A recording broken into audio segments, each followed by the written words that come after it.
Hola jóvenes, muy buenas tardes. Buenas tardes, ingeniero. Eh, Buenas tardes, ingeniero. ¿Qué tal? Buenas tardes con todos. Todavía son pocos, pero voy a hacer un comentario previo sobre los exámenes, ¿no? Antes de comenzar esta segunda parte del ciclo, ¿no? Del semestre académico. Bueno, las notas de los exámenes han salido bastante malas, ¿no? Bastante bajas. Eh, pero hay que tomar en cuenta que salimos de una etapa virtual donde ha sido complicado, ¿no? Tanto el proceso de enseñanza como también el proceso de aprendizaje. Entonces, siendo los exámenes presenciales, bueno, eso para ustedes un poco que han perdido el ritmo seguramente, o la continuidad, y no es lo mismo, ¿no? Estar presente en un aula física que en un aula virtual. Entonces, no hay interacción con el profesor, no hay un proceso de retroalimentación, y entonces eso perjudica tanto la enseñanza como el aprendizaje. Pero lo que quiero manifestarles es que esto no debe ser motivo de desánimo, ¿no? Que es totalmente es recuperable esta nota, tomando en consideración que hay un examen sustitutorio que reemplaza la nota más baja, ¿no? Y además eso tiene peso doble. Tanto el examen final como el examen sustitutorio tiene peso doble. Entonces, las posibilidades de aprobar el curso, por supuesto que siguen intactas. Lo que sí hay que cambiar es la forma de aprender el curso. Ya ustedes habrán comprobado, ¿no? De que no es suficiente escuchar a grabaciones. Hay que practicar, hay que aprender el curso leyendo, ¿no? Practicando. A pesar de que hemos tenido seminarios, pues la asistencia a los seminarios ha sido bastante pobre, con una escasa asistencia de alumnos. Entonces, este curso no es porque yo lo dicto, ¿eh? Sino no es para subestimarlo.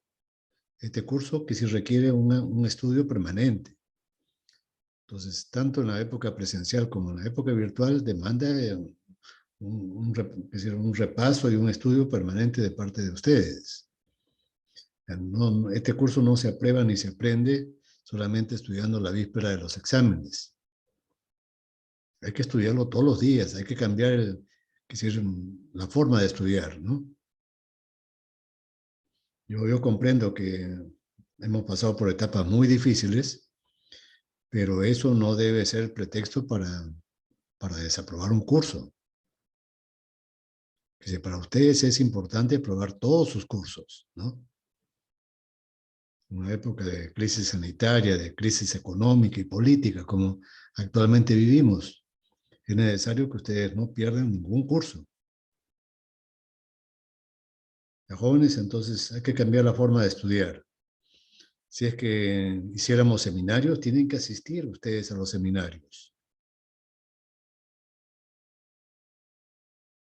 No sé si tienen algún comentario, ¿no? Alguna sugerencia, comentario con respecto al curso, ¿no? Que es el...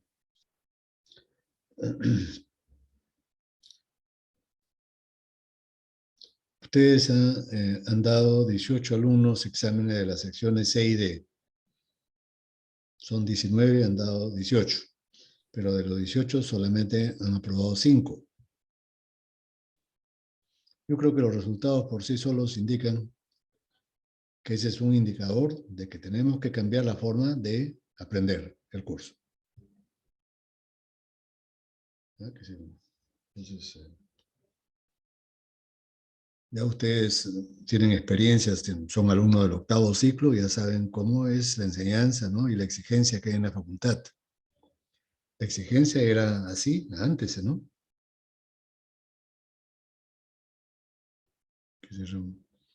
Entonces, incluso, ¿no? Incluso, miren, en algunas preguntas de la teoría de este examen, yo noto que hay semejanza entre algunas respuestas y otras. ¿Qué significa? Que algunos alumnos han copiado algunas respuestas, no de los problemas, pero sí de la teoría. Entonces, eso es una actitud totalmente, además de deshonesta, equivocada. es autoengañarse, ¿no? Que si cuando ustedes salgan a competir en el mundo profesional o en el mundo empresarial, ahí no vale decir que ustedes hayan copiado o no copiado. Lo que sirve es lo que sepan o no sepan hacer, ¿no? Entonces, hay que cambiar, por favor, la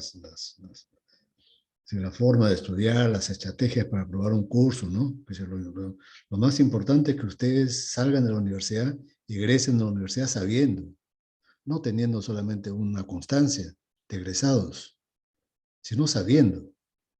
Entran ustedes o van a salir a un mundo altamente competitivo, ¿no? Desde el punto de vista laboral. Y con esta crisis que hay política, económica, más difícil todavía. Muchos de ustedes seguramente lo van a hacer, van a querer estudiar en el extranjero. Entonces, para salir al extranjero también hay que ser competitivo, hay que tener buenas notas, ¿no? Buenas calificaciones, para que tengan mayor chance de poder ingresar a un posgrado, ¿no? Los jóvenes, y como indicaciones creo que son suficientes porque ustedes son alumnos ya que, de un ciclo avanzado que saben perfectamente qué es lo que tienen de aquí en adelante, ¿no? Vamos a retomar el sílabo del curso y vamos a comenzar con un proceso, el segundo proceso, ¿no? El proceso de compresión de un motor. Este proceso también es de bastante importancia, ¿no? Podrá ser corto en extensión, ¿no? Corto en el tiempo que lo voy a dictar, una sola clase. Pero eso no significa que no sea importante. Tomen en consideración que cuando los inventores de los motores de combustión interna sacaron sus primeros prototipos, estos motores no tenían prácticamente proceso de compresión. El encendido de la mezcla que ingresaba al motor, era una mezcla aire-gas, ingresaba prácticamente y se mantenía así a la presión atmosférica y la chispa eléctrica saltaba a esa presión, a la presión atmosférica. Y como resultado, pues los valores de eficiencia y de potencia eran sumamente pequeños. Claro, los ingenieros rápidamente se dieron cuenta que la compresión era muy importante porque era una etapa previa a la combustión y previa al encendido, a la formación de la mezcla. En un motor de gasolina, por ejemplo, si no hay compresión, el combustible no se va a poder vaporizar. Se va a vaporizar mal, ¿no? El encendido va a ser débil. Las temperaturas y las reacciones químicas de combustión van a ser lentas. Eso va a determinar pues una potencia baja del motor, ¿no? Una potencia baja, una baja eficiencia y alta contaminación. Entonces, es de vital importancia que la compresión sea efectiva. Y, lo que hay que buscar es conseguir los mayores valores de presión y temperatura posibles, tanto en el motor diésel como en el motor de encendido por chispa. En el motor diésel ya saben ustedes que el combustible que se inyecta al final del proceso de compresión tiene que autoencenderse. Entonces, para que se autoencienda, en el momento de la inyección del combustible, el aire tiene que estar lo suficientemente caliente como para que el combustible se encienda rápidamente. No basta que se encienda, sino tiene que encenderse con rapidez. Y en los motores que son más veloces, que son más rápidos, ese tiempo disponible para el autoencendido es muy breve.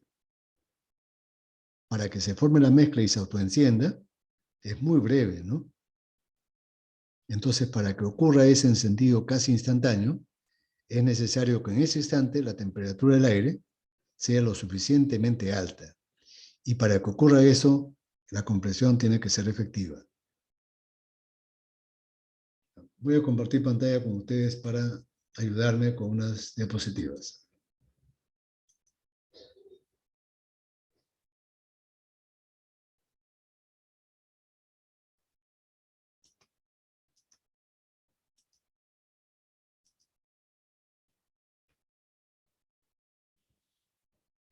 Entonces, tal como dice acá la diapositiva, ¿no? El objetivo es obtener las mayores temperaturas y presiones posibles al final de este proceso, ¿no? Con ello vamos a conseguir que el encendido, ¿no?, sea estable y potente, sea rápido, efectivo.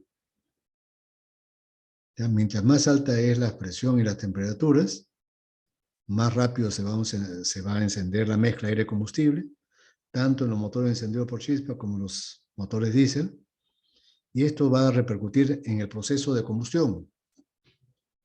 Las reacciones químicas de combustión van a ser más rápidas si es que se ejecutan, si es que se realizan a mayores temperaturas. Ya hemos mencionado, ¿no?, que la temperatura tiene una influencia primordial sobre la velocidad de las reacciones químicas. Para que estas reacciones químicas sean eficientes, sean completas y sean rápidas, es necesario que las temperaturas de combustión sean altas.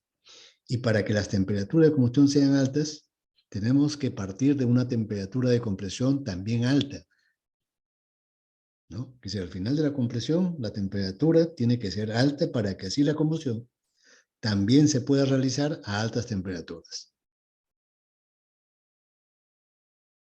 ¿Ya? Entonces, pero nosotros no podemos, si fuéramos fabricantes, ¿no?, no podríamos aumentar ilimitadamente la compresión, ¿no? Es decir, como todo en tecnología, todo tiene sus límites. ¿Y cuáles son los límites acá, no? Es decir, ¿hasta cuánto podemos aumentar la relación de compresión de un motor en aras de que la presión y la temperatura al final de este proceso sean altos? Eso va a depender de la robustez, ¿no?, de la estructura del motor. Mientras más robusto es el motor, va a poder soportar mayores presiones, mayores temperaturas. Pero eso tiene un costo, ¿no? Hacer que el motor sea robusto con paredes gruesas tiene un costo y tiene un peso. Eso va a influir. Si el motor es automotriz, el motor va a ser pesado. En un motor estacionario sí lo podemos hacer más robusto, ¿no?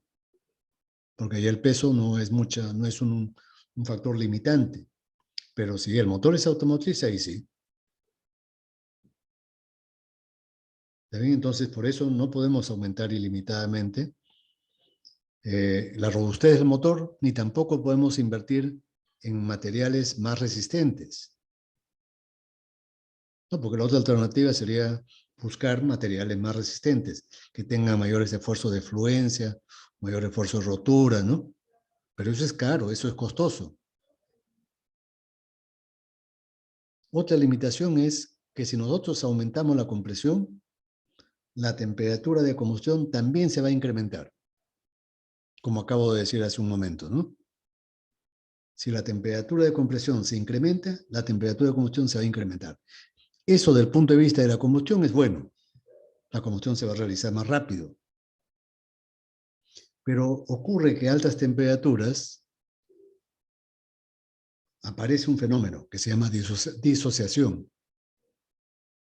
Mientras más alta la temperatura, la disociación de las especies químicas que aparecen en los productos de la combustión son más abundantes y más peligrosas. Dentro de ellas tenemos los NOx, los óxidos de nitrógeno, ¿no?, que lo estoy indicando aquí. Si las temperaturas de combustión, si TZ se incrementa, las emisiones de NOx también van a aumentar. Y esta temperatura de combustión está asociada con la temperatura de la compresión. Si la temperatura al final de la compresión aumenta, la temperatura de la combustión también se va a incrementar. Entonces, es un factor limitante. ¿Ya? Y en los motores de encendido por chispa, en los motores que siguen el ciclo Otto, tenemos el fenómeno de la detonación y el autoencendido. Sabemos que en la admisión lo que ingresa al motor no es aire solamente, es una mezcla de aire con combustible. Entonces, esa mezcla que ingresa, ¿qué cosa le puede ocurrir si la compresión fuese muy alta? Que durante el proceso de compresión se autoencienda. Un autoencendido prematuro e inoportuno, ¿no? Eso va a consumir trabajo Y en el peor de los casos va a provocar el colapso del motor. Si se produce el autoencendido, finalmente el motor se va a colapsar. El otro fenómeno, cuyos efectos son igual de perniciosos, es la detonación, ¿no? Eso ocurre, autoencendido y detonación.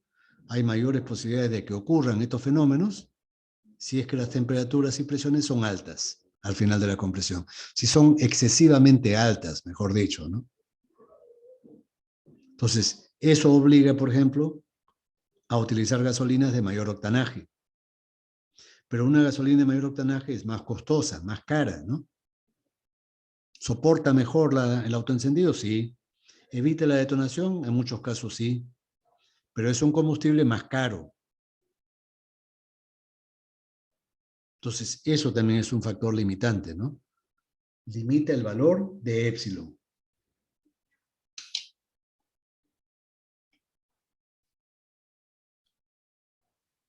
Ahora, en los motores diésel es un caso particular, ¿no? Un caso peculiar en general. Tanto los motores diésel grandes para motores marinos o motores para plantas termoeléctricas, como para los motores automotrices diésel, hay un caso peculiar. ¿En qué consiste esta peculiaridad? Voy a utilizar una pizarra. A ver. Ustedes saben, a ver, vamos a poner acá. Voy a hacer un gráfico de cómo varía la eficiencia termodinámica de los ciclos teóricos.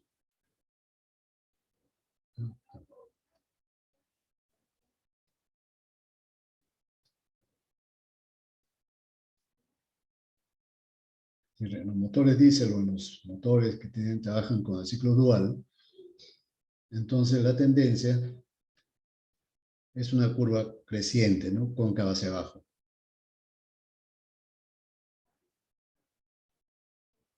Esta es la curva de la eficiencia térmica en función de épsilon. ¿Y qué cosa ocurre en la zona de altas relaciones de compresión? Aquí.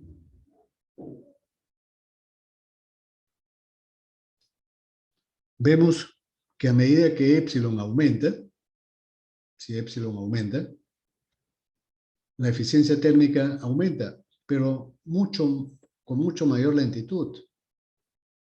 El incremento es exiguo, pequeño. Eso, por ejemplo, no ocurre tan acentuadamente en los motores de gasolina. En los motores de gasolina, los fabricantes de motores de gasolina, año a año, ellos buscan incrementar la relación de compresión con el objetivo de aumentar la eficiencia. Ya es un método usado por los fabricantes de los motores de gasolina. Pero en los motores diésel, los fabricantes de motores diésel no usan ese método. ¿Por qué? Por la tendencia de esta curva. Es una curva plana, aplanada, chata. Cuesta mucho esfuerzo aumentar la relación de compresión y la eficiencia térmica apenas se aumenta. Entonces, ¿qué métodos utilizan los fabricantes de motores diésel para aumentar la eficiencia o la potencia de un motor? Ellos utilizan otros métodos que ya los he mencionado, ¿no? Por ejemplo, la sobrealimentación es un método para aumentar la potencia del motor. Si quieren mejorar la combustión, por ejemplo, aumentan la presión de inyección de la bomba, de los inyectores, para que el combustible se pulverice más finamente, ¿no? Ahora, si quieren mejorar la eficiencia del motor, también mejoran, por ejemplo, la aerodinámica de los colectores de admisión y escape, para que el aire ingrese con más facilidad, sin mayor obstrucción, y la evacuación de gases quemados también se produzca con facilidad. ¿Está claro? Entonces, los fabricantes de motores diésel no utilizan este método de implementar épsilon en aras de que la eficiencia térmica aumente, porque no aumenta mucho. Aumenta, pero insignificantemente. ¿Está claro? Entonces, ¿por qué los motores diésel automotrices, vamos a ponerlo acá, motores diésel automotrices,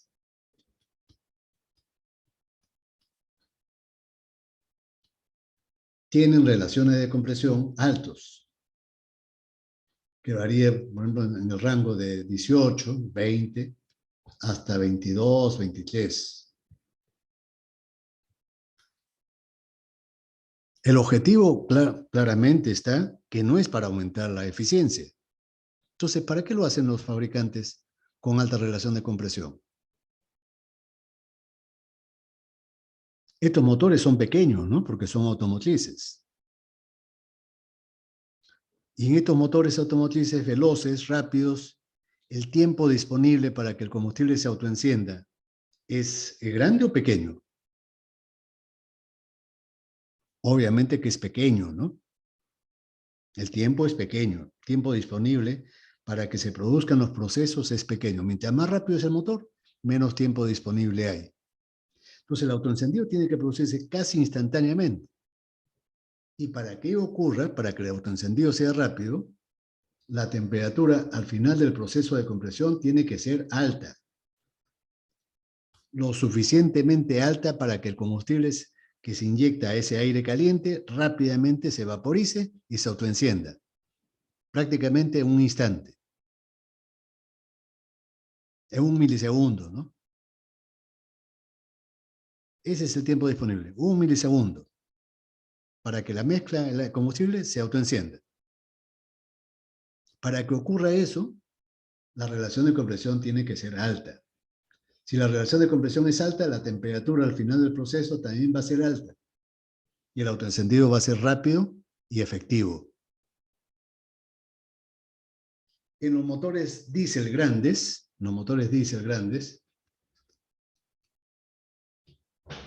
¿cómo son? ¿Rápidos o lentos?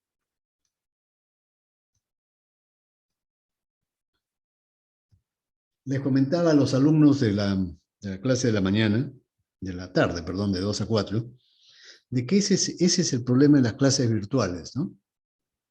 Que el profesor pregunta para querer interactuar con los alumnos, y entonces, como uno lo tiene a los alumnos frente a frente, el alumno tiene que responder, ¿no? Tiene que estar permanentemente atento.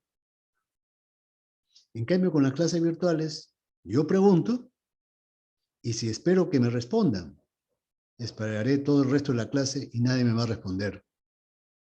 Entonces, yo no puedo saber si los alumnos están aprendiendo o no. Solamente es intuición. ¿Ya? Suponer que el alumno sí está entendiendo. Por eso es que no pregunta. Pero no siempre es válida esa respuesta, ¿no? Puede ser que el alumno haya perdido la atención, haya salido, haya dejado su computadora prendida, pero nadie escucha ahí. Entonces, volviendo a la pregunta. En los motores diésel grandes, para reducir la inercia, o por la inercia, mejor dicho, son lentos. La velocidad está entre 100 revoluciones hasta, digamos, 1200, máximo, 1500. Mientras más grande es el motor, más lento es. Entonces, los procesos duran más, ahí tienen más tiempo disponible. Entonces, ahí no hay necesidad imperativa de que la relación de compresión sea tan alta. Y los motores, esos motores ocupan la parte baja del rango, ¿no? Para los motores diésel grandes, es la parte baja.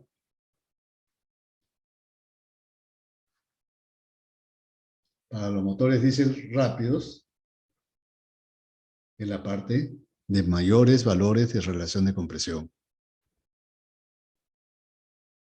¿Está claro? Y eso es lo que trato de explicar en la diapositiva, ¿no? No, ingeniero, una consulta. Sí. Por ejemplo, yo he hecho prácticas en un taller de maquinaria pesada, pero ahí, ¿cómo se llaman? Los motores, o sea, eran grandes, pero además tenían turboalimentación. Sí. ¿Y eso no hace que el éxito sea mayor? Claro, la sobrealimentación lo que hace es aumentar la potencia del motor, aumentar la presión media. Y entonces, para un mismo tamaño de motor, poniéndole un sobrealimentador, nosotros obtenemos 35, 40% de incremento de potencia, ¿no? Ah, ya, ya. Pero el motor, mientras más grande es, su relación de compresión es menor, si el motor es diésel. Mientras más grande es, su relación de compresión es menor. Y ahora ya sabemos por qué, ¿no? En el motor de, que es grande, como son lentos, entonces tenemos más tiempo disponible para que el combustible se autoencienda. En el motor automotriz, el tiempo es mucho menor.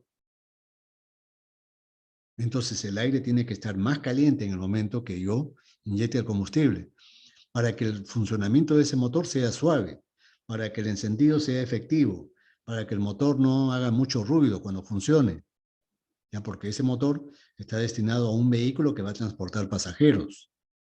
Y el transporte de pasajeros exige que sea relativamente silencioso y sin vibraciones. En un motor grande, bueno, ahí se tolera el ruido y la vibración, ¿no? Una maquinaria pesada hace mucho más ruido que un motor automotriz. Y la vibración de ese motor también es mayor. ¿Por qué? Porque no transporta pasajeros, ¿no?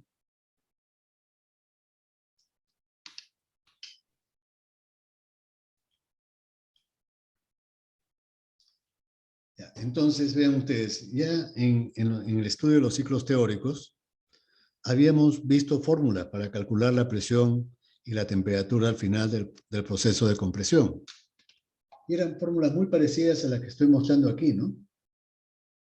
A esta y a esta otra. La única diferencia en que en vez de utilizar este exponente N1, que le vamos a llamar exponente politrópico de compresión, utilizábamos un exponente adiabático, ¿no? En vez de N1, utilizábamos un exponente adiabático K. Pero en todo lo demás, la fórmula es idéntica. ¿No es cierto? ¿Y eso por qué? Porque en los ciclos teóricos suponíamos que el proceso de compresión era completamente adiabático. En cambio, en los motores reales, el proceso de compresión no es adiabático. ¿Por qué no es adiabático? Por una sencilla razón. Las paredes no son de material aislante del calor. Las paredes de un motor, la pared de cilindro, el monobloc, son metálicas. Y los metales siempre son buenos conductores del calor. Entonces, el proceso de compresión no es adiabático. Por más rápido que se produzca, siempre se pierde calor. ¿Ya? Por más rápido que se produzca, siempre se pierde calor.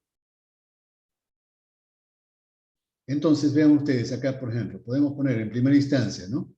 Que si aumenta épsilon y aumentan los valores iniciales de P sub A y T sub A, obviamente el resultado va a ser que PC y TC aumenten. Y eso es conveniente, ¿no? Para el encendido y para la combustión, es positivo que la presión P sub C y T sub C se incremente. Pero además tenemos otro factor, ¿no? El exponente politrópico mismo, N1. Los valores de PC y TC también dependen de N1. Si N1 crece, PC y TC van a crecer. Si N1 disminuye, obviamente el efecto es contrario, va a disminuir. ¿Está claro? ¿Y de qué depende N1, el exponente politrópico? Dependen de las pérdidas de calor, del enfriamiento que sufre el aire o la mezcla que se están comprimiendo. Si se pierde mucho calor al exterior, entonces N1 va a disminuir. Pero hay otro factor que influye sobre N1. Son las fugas de gases, de aire o de mezcla, aire-vapor de gasolina. Si las fugas de aire o de mezcla aumentan, entonces eso va a determinar que el exponente politrópico disminuye. Y si N1 disminuye, obviamente PC y TC van a disminuir. Y cuando digo de fugas, ¿a qué fugas me refiero? ¿Por dónde salen esas fugas? Esas fugas pueden pasar, por ejemplo, a través de las holguras que hay entre los anillos y las paredes del cilindro. Cuando un motor está, por ejemplo, desgastado con el tiempo, se desgasta, esas holguras se incrementan. Y por ahí comienza a fugar el aire que está siendo comprimido. Si aumentan esas fugas, con el envejecimiento, el exponente politrópico baja y PC y TC disminuyen. ¿Está bien? Otro motivo de que las fugas aumenten es cuando, por ejemplo, el motor está frío. No, cuando el motor está frío, por ejemplo, cuando lo arrancamos por primera vez en el día, que se le llama arranque en frío, así es el nombre técnico, arranque en frío del motor. Es el arranque que se produce por primera vez en el día, cuando las paredes del motor están a las temperaturas del medio ambiente. En esas condiciones, las fugas de calor, no fugas de gases, sino fugas de calor son intensas. Si las fugas de calor son intensas, entonces eso repercute negativamente en N1. Y eso va a provocar que PC y TC disminuyan.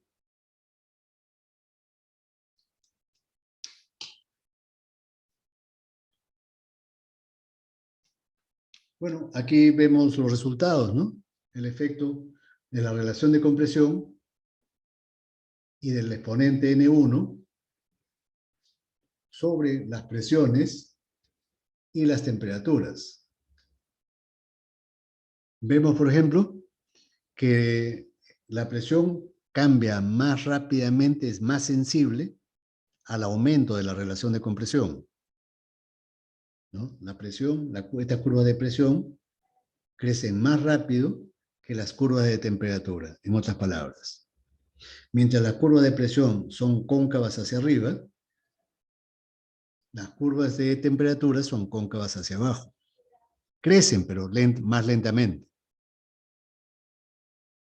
Ya siempre ocurre eso con la temperatura. La temperatura crece con más lentitud que la presión.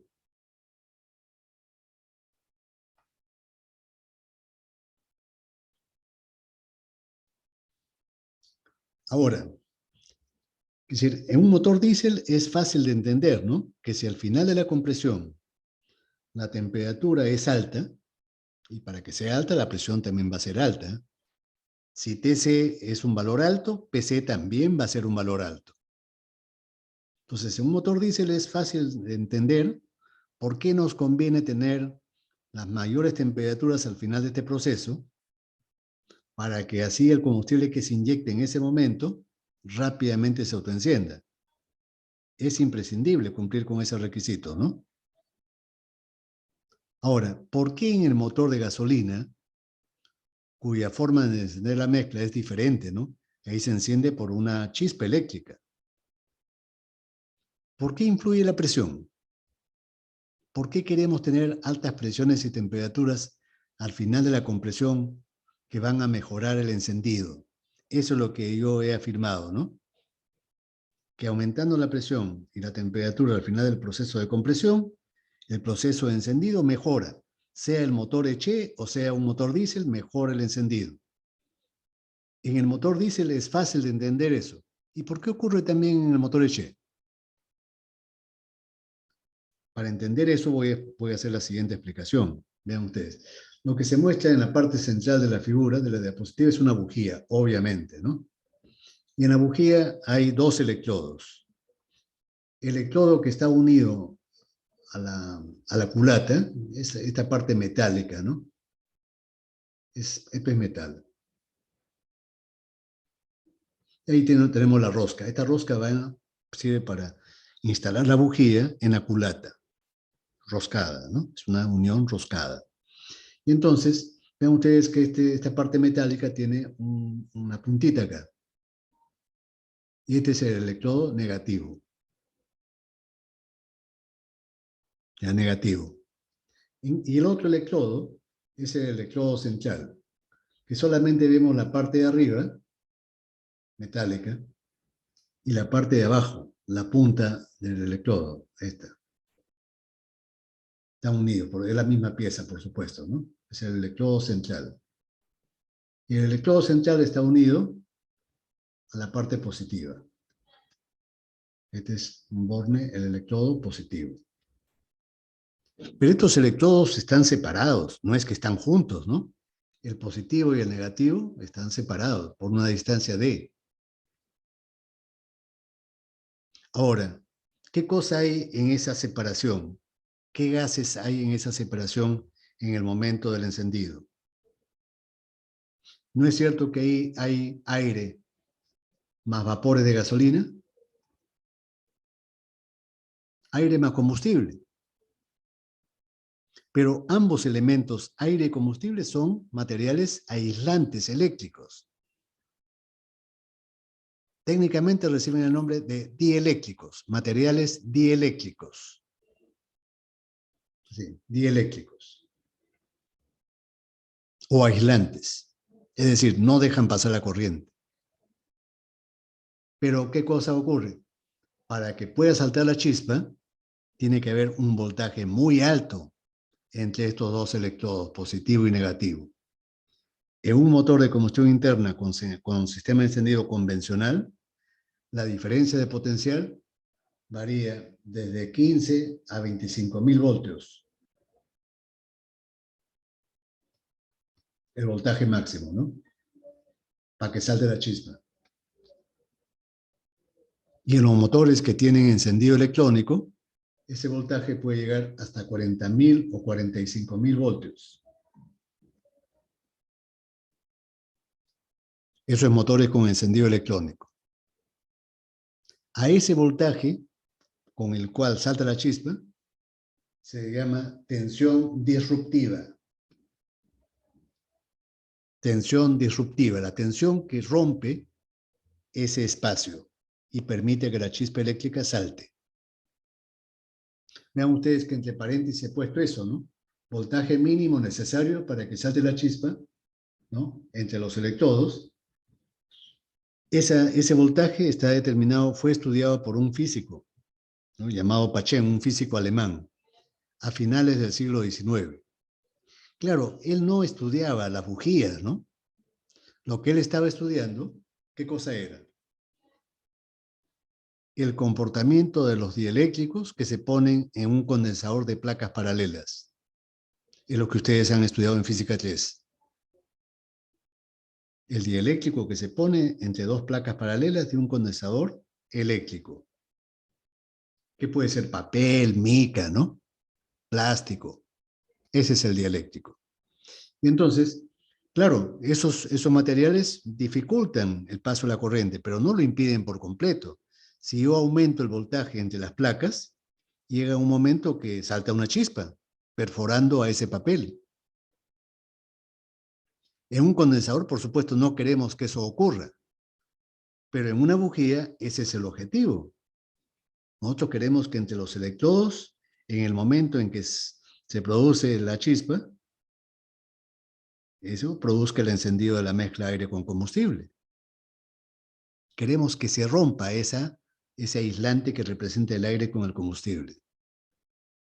Y eso Paschen lo estudió en condensadores y estableció que el voltaje era proporcional a la presión que había, si era aire, por ejemplo, a la presión que hay entre las placas, si fuese el dieléctrico aire, si aquí fuera aire, depende de la presión y depende de la distancia. Distancia entre placas.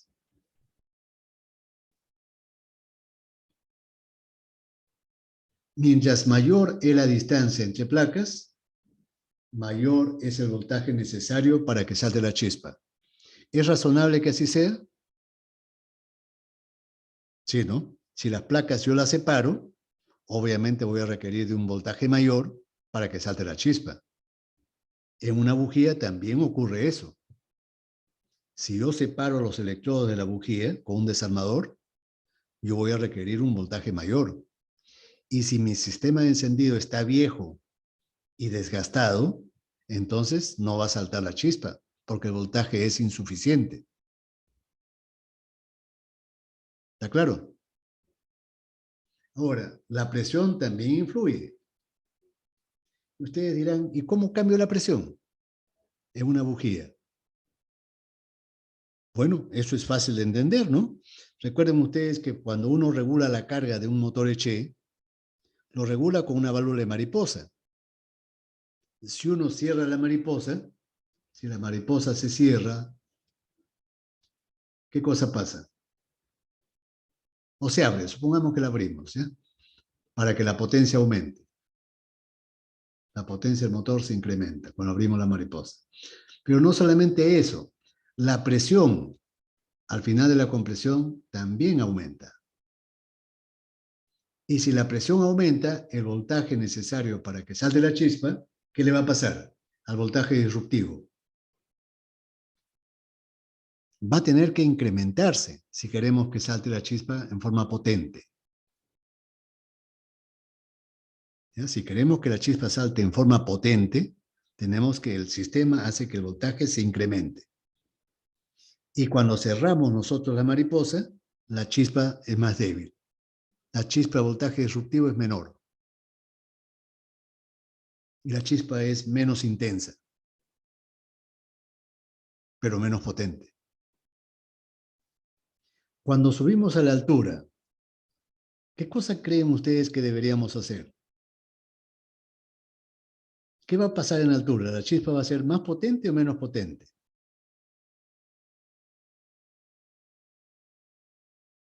Por la explicación que he dado. ¿No es cierto que en altura la presión atmosférica disminuye?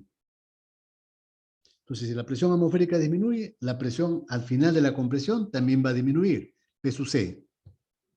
Si la presión disminuye, el voltaje disruptivo necesario para que salte la chispa también va a disminuir. Entonces, en altura la chispa salta más fácil, pero esa chispa es poco potente. Ya poco potente. Así como cuando cerramos la mariposa, la chispa se vuelve menos potente, cuando subimos a la altura, la chispa también se vuelve menos potente. Y entonces eso afecta al encendido. Nosotros queremos que la chispa siempre sea potente, para que la chispa sea efectiva. Entonces, ¿qué deberíamos hacer en altura? ¿Abrir o cerrar los electrodos?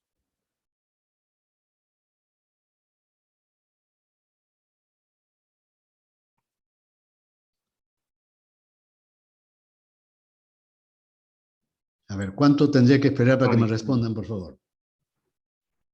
Cerrar. Cerrar.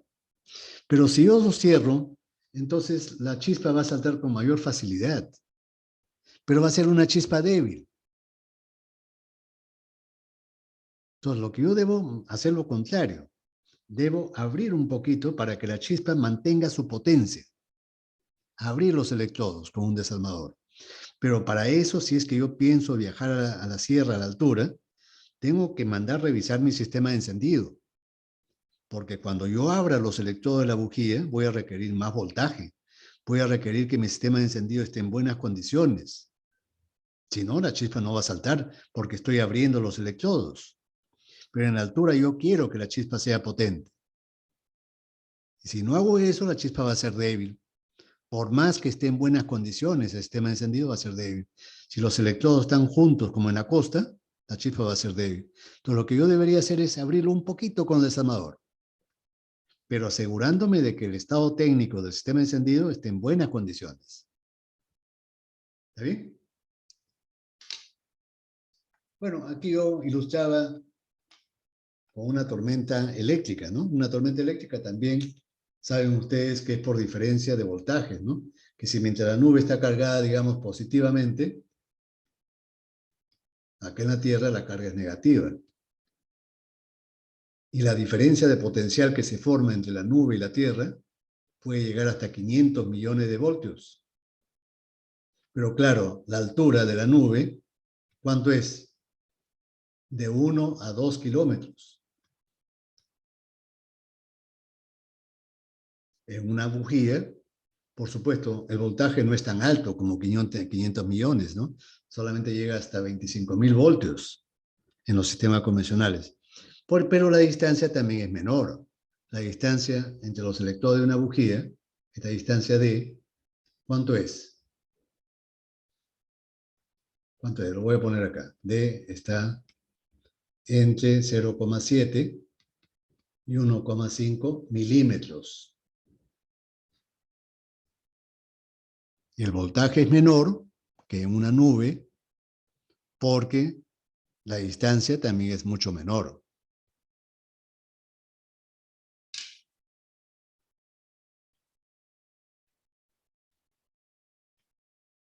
Bueno, aquí pongo una tabla resumen de los parámetros al final del proceso de compresión, tanto para motores de gasolina como para motores diésel. Pero motores diésel de aspiración natural. Vean ustedes la diferencia entre las relaciones de compresión, ¿no? Vean ustedes que en un motor diésel los valores al final del proceso de compresión son mucho más altos que en el motor Eche. Y eso por una sencilla razón, ¿no? En el motor diésel solamente comprimimos aire. En cambio, en el motor Eche lo que comprimimos es una mezcla de aire con combustible. Y si la relación de compresión es muy alta o es excesivamente alta, corremos el riesgo de que se autoencienda prematuramente. Entonces, por eso máximo, ¿no? Hasta 11 en los motores de gasolina. En los motores AGNB, como tienen más octanaje, podemos aumentar un poco más. A 12, 12,5, ¿no?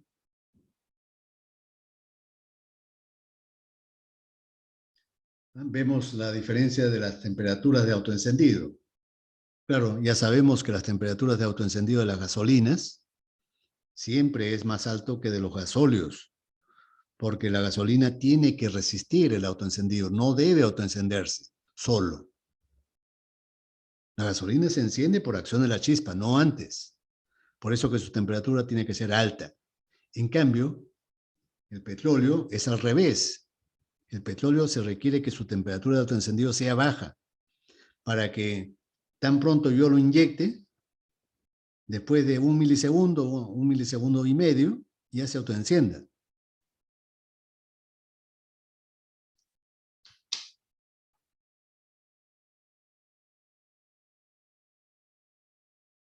Ahora, en este gráfico, ¿qué cosa quiero explicar con este gráfico? Nosotros en los ciclos teóricos asumíamos que el proceso de compresión era adiabático, ¿no es cierto? Entonces, en la compresión y en la expansión eran adiabáticos. Entonces, el exponente correspondiente era el exponente adiabático, K. Entonces, nosotros utilizábamos que PC era igual a P sub A por epsilon a la K. Y TC era igual a T sub A por epsilon a la K menos 1. Es porque el proceso era adiabático. Pero eso solamente en teoría puede ocurrir eso. En los motores reales sabemos que eso es imposible porque las paredes son metálicas. Tanto las paredes del cilindro como la culata y el pistón son metálicas. Y los metales siempre son buenos conductores del calor. Entonces siempre van a permitir que el calor fugue. ¿No es cierto? Entonces, ahí tenemos que utilizar un exponente politrópico, ¿no? Asumiendo tácitamente que hay transferencia de calor. No es como en los ciclos teóricos, que considerábamos que la compresión era adiabática. En los motores reales no son adiabáticos, son politrópicos, transfieren calor. ¿Ya? Entonces, vean ustedes, ¿cuál es el efecto, por ejemplo? Si yo, además de comprimir, acá en este gráfico, la abscisa es la relación de volúmenes.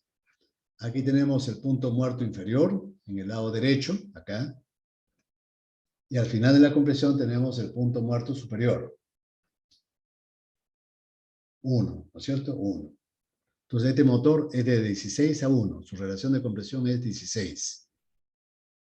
Entonces, en el primer caso, cuando el motor es adiabático, solamente comprimimos. Durante la compresión comprimimos. Las paredes se consideran adiabáticas, aislantes térmicos. Pero ¿qué pasaría en un motor real? Bueno, ¿qué pasaría si yo comprimo y simultáneamente le transfiero calor, lo caliento desde afuera al aire que se está comprimiendo? Comprimo y lo caliento desde afuera. No es cierto que eso va a repercutir, es lógico pensar que va a repercutir en un incremento de la presión final de compresión, va a aumentar desde el punto 1 al punto 2. ¿No? Y a la temperatura también le va a ocurrir exactamente igual. La temperatura se va a incrementar. Porque lo estoy comprimiendo y se está calentando. Y va a pasar lo contrario si yo, en vez de calentar, lo enfrío. Si al aire lo enfrío. Entonces ahí el aire va a pasar de 1 a 3. La presión al final va a ser más baja porque lo estoy enfriando. La temperatura también va a ser menor porque lo estoy enfriando. Y eso va a repercutir en que el exponente politrópico va a ser menor que K. N1 menor que K. En el caso anterior, cuando calentábamos, ocurría lo contrario. N1 era mayor que K. Cuando enfriamos, N1 es menor que K. Quiero que lo recuerden bien. Ya cuando se calienta el aire, N1 crece. Cuando lo enfrío, N1 disminuye. En este gráfico, ¿qué muestro? ¿Qué cosas quiero explicar? Algo parecido. La abscisa también es lo mismo, ¿no? Una relación de volúmenes. Desde el punto muerto inferior, aquí abajo, acá, hasta el punto muerto superior, aquí. La relación de compresión también es 16:1, ¿no? Ahora, aquí estoy marcando o estoy mostrando cómo cambia la temperatura del aire a medida que yo comprimo. Comprimo en condiciones reales. Ya no hipotéticas, sino reales. Comprimo el aire. ¿Ya? Y entonces, como producto de esa compresión, el aire se calienta y aumenta su temperatura. Y la temperatura final es esta, Tc. La temperatura inicial es T sub A. ¿Está bien? Ahora, las paredes del motor, voy a escoger un promedio, ya voy a considerar que toda la temperatura, tanto del monobloc como la culata y la pared del pistón, la cabeza del pistón, están a una temperatura uniforme, cosa que no es cierta, ¿no? Las temperaturas, por ejemplo, en la culata son más altas, o en la cabeza del pistón también es alta, ¿no? Son diferentes. Ya en cada punto de la cámara, la temperatura de las paredes es diferente. Yo tomo un promedio para facilitarme el análisis y le llamo temperatura media de las paredes. T sub P es temperatura media de las paredes, con una rayita arriba para indicar que es un promedio. ¿Ya? Entonces vean ustedes que acá claramente se ven marcadas dos fases. Una fase inicial, desde el momento en que comienzo a comprimir, desde aquí, hasta cuando las temperaturas del aire y de las paredes se igualan. A eso lo considero la primera fase de la compresión. Cuando las paredes están más calientes que el aire que estoy comprimiendo. ¿Ya? Entonces, toda esta zona que estoy achurando. En toda esa zona se cumple que la temperatura de las paredes, promedio, es mayor que la temperatura del aire que se está comprimiendo. Entonces, obviamente, el aire está siendo calentado por las paredes. El aire está siendo calentado por las paredes, ¿no es cierto? Y su exponente politrópico, ¿cómo será ahí en esas condiciones? ¿El exponente N1 será mayor o menor que K? Menor. A ver, si regresamos al gráfico anterior, cuando había calentamiento, ¿cómo era el N1?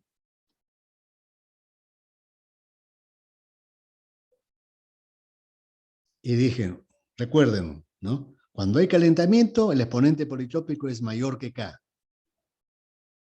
Cuando hay enfriamiento, el exponente politrópico es menor que K. Entonces, en la primera fase de la compresión, cuando se cumple esto, cuando el aire calienta al aire, perdón, las paredes calientan al aire que está comprimiéndose, el N1 vemos que efectivamente es mayor que K. En toda esta zona se cumple eso. Vean ustedes acá.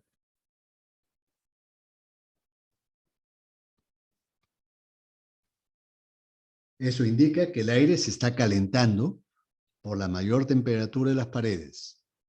¿Es correcto? ¿Es lógico con lo que estoy afirmando o no? Sí, ¿no?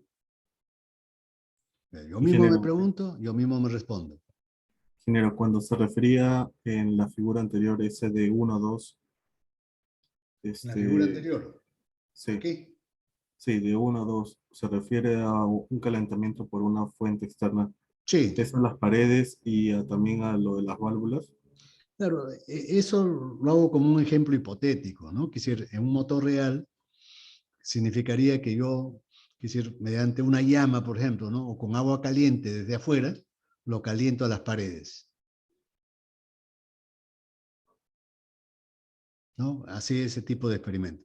Y en el caso de la curva celeste, pondría pues una bolsa de hielo, ¿no? Alrededor de las paredes del motor, para que esas paredes frías enfríen al aire que lo estoy comprimiendo. Cuando pongo caliente, una bolsa caliente, alrededor de las paredes, por fuera, esto significa que estoy calentando al aire que está entrando, que se está comprimiendo. Pero en un motor real no necesito de eso, ¿no? En un motor real ocurre de forma natural. Las paredes están, por ejemplo, a unos 200, 250 grados. Esa es la temperatura promedio. Y no cambia mucho. 200, 250 grados. Y el aire ingresa, pues, ¿a cuánto? El aire ingresa a unos 40, 50 grados centígrados. Al final de la admisión está entre 40 y 50 grados.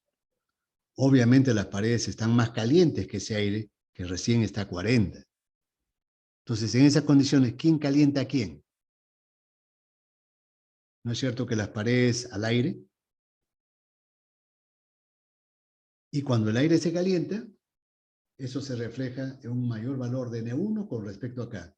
En toda esta zona, N1 es mayor que K.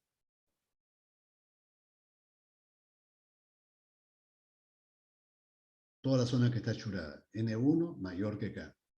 ¿Por qué? Porque las paredes se están calentando al aire. Pero llega un momento en que las temperaturas se igualan. La temperatura de las paredes se iguala a la temperatura del aire. En ese momento, obviamente, el flujo de calor cesa.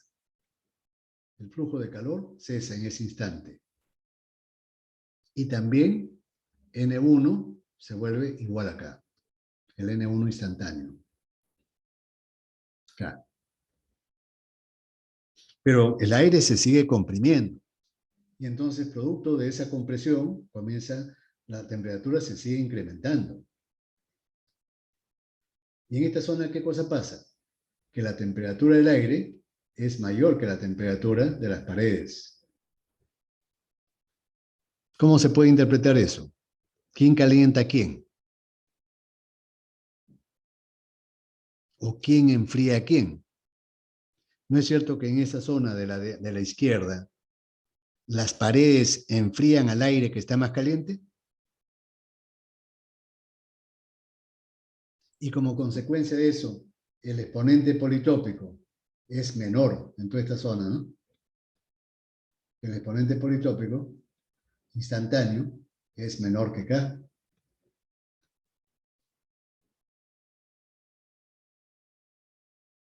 Ahora vean ustedes qué le ocurre al valor promedio del exponente politópico. Porque la curva granate de arriba es el exponente politópico instantáneo. Este de acá. Este es el exponente politópico instantáneo. Y N1 con una rayita arriba es el exponente politópico medio en todo el proceso de compresión. Ya, si yo les digo que la recta horizontal verde está por debajo de la recta azul, que es el exponente adiabático, es decir, si se cumple esto, ¿qué cosa quiere decir? ¿Cuál de las etapas de la compresión es la que prevalece?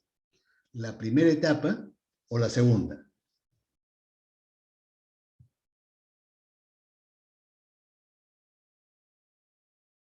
¿Cuál es lo que prima? ¿El calentamiento que sufre el aire por las paredes calientes del inicio de la compresión o el enfriamiento que sufre el aire por las paredes más frías que ocurre en la etapa final? ¿Qué cosa estaría representando esto? ¿Qué cosa significaría? ¿Cuál de las etapas es la que prevalece?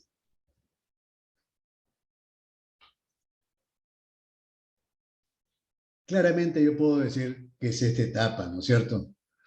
La segunda. Que el N1 promedio sea menor que el exponente adiabático significa que en promedio se pierde más calor que el que gana el aire.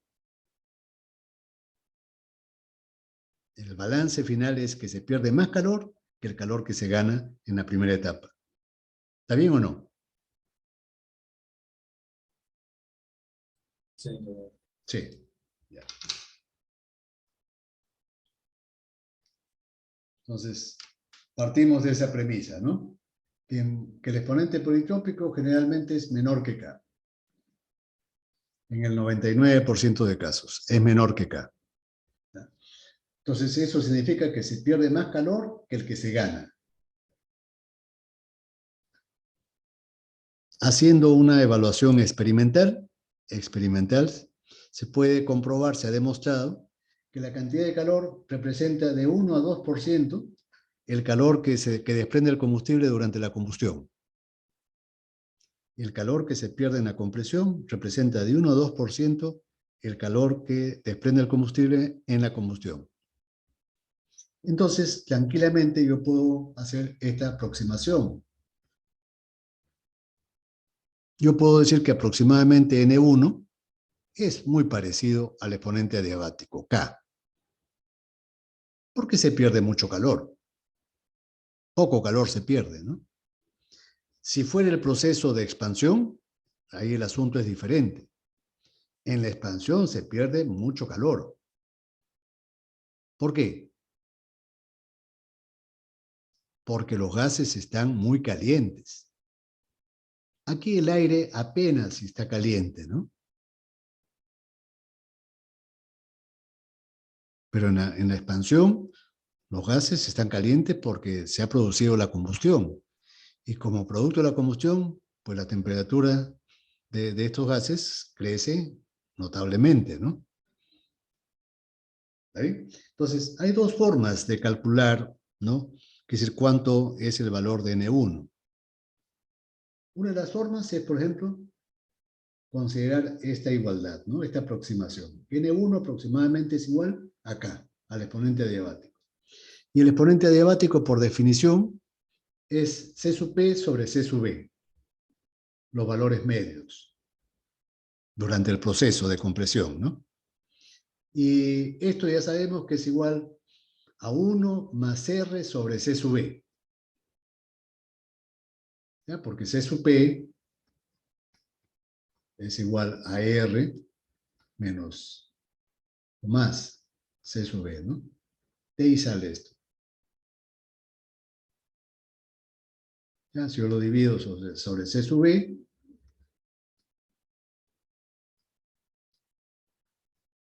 tenemos esta relación. Entonces, una forma es esa, ¿no? Conociendo T sub C y T sub A y el calor específico, mediante tablas, yo puedo calcular aproximadamente N1, conociendo T sub A y T sub C. Otra forma, que es más práctica y más fácil, es a través de la fórmula que ya conocemos para el cálculo de T sub C. Sabemos que T sub C es igual a T sub A por epsilon a la N1 menos 1. Tomando logaritmos miembro a miembro, yo llego a esta relación. Puedo tomar logaritmos decimales o logaritmos naturales y llego a esta relación. Entonces basta conocer T sub C, T sub A, experimentales, y el dato del fabricante de epsilon. Con esos tres datos yo puedo calcular N1. En la práctica, los motores, en general, tienen un exponente politrópico medio de compresión, medio, promedio, entre 1.25 y 1.38. Los motores, mientras más rápidos son, tienen un mayor valor de N1. Mientras más rápidos son. Si el motor es diésel, los motores diésel tienen valores más altos que los motores de gasolina. Pero vamos ahora a ver cuáles son los criterios para más o menos escoger con propiedad el valor de N1. Cuando uno hace cálculos, tiene que de un rango determinado, digamos con ciertos criterios, asumir un valor y calcular PC y TC. Pero hay que hacerlo con criterio, no al azar, ¿no? Ahora, acá como un dato interesante, ¿eh? Quiero que lo recuerden. Miren, el exponente politópico mínimo en cualquier régimen para un motor determinado es durante el arranque en frío. Se considera el arranque en frío el régimen más crítico de todos. ¿Por qué? Porque en el arranque en frío, por ejemplo, en principio las paredes del motor están a la temperatura del medio ambiente. Y eso determina que las pérdidas hacia el refrigerante sean muy intensas, muy grandes. Primera razón. Segunda razón, la velocidad del motor es sumamente lenta. Le damos tiempo a que el calor fugue hacia el exterior y para que los gases también fuguen. Cuando los procesos mecánicos son rápidos, no hay tiempo para las fugas, ni de calor ni de masa. Pero como acá el arranque en frío se realiza a baja velocidad, porque estamos supeditados a la velocidad del arrancador eléctrico, ¿no? El arrancador eléctrico es un motorcito pequeñito. Por eso que lo arrastra el motor con lentitud. Y cuando el motor gira con lentitud, damos lugar, damos oportunidad para que hayan fugas de calor y de gases. Y es por ese motivo que el N de compresión, el N promedio, adquiere sus valores mínimos. Es el peor régimen de todos, el arranque en frío. Cuando digo el peor, es el más crítico, ¿no? El más difícil. Ahora, les decía que necesitamos de ciertos criterios para escoger apropiadamente el valor numérico de N1, ¿no? No podemos escogerlo al azar. Tenemos que utilizar criterios. Y entonces, para ello, vamos a tratar de deducir una fórmula analítica para el cálculo de N1. ¿Ya? Para partir del análisis de esa fórmula que deduzcamos, podamos ver qué factores son los que influyen sobre el valor numérico de N1. Entonces, la primera ecuación, la primera ley que se nos ocurre para estudiar el proceso de compresión es la primera ley de la termodinámica. Sabemos que la primera ley se puede aplicar a cualquier proceso, ¿no?, de la naturaleza. Es una ley universal. Y entonces, ¿cómo aplicamos la primera ley para el proceso de compresión? Eso para ustedes ya a estas alturas resulta elemental.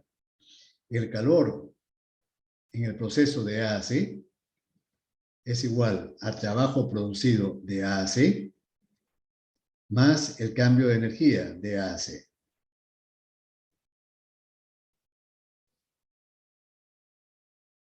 El trabajo que se produce de A a C, ¿cuánto vale? Para un proceso politrópico es P sub C por B sub C menos P sub A por B sub A sobre 1 menos N1 promedio. Y el cambio de energía interna sería la masa que se está comprimiendo por el calor específico promedio por T sub C menos T sub A. ¿Ya? Pero PC y BC yo puedo ponerlo como ¿cuánto? Yo lo puedo poner como M por R por TC.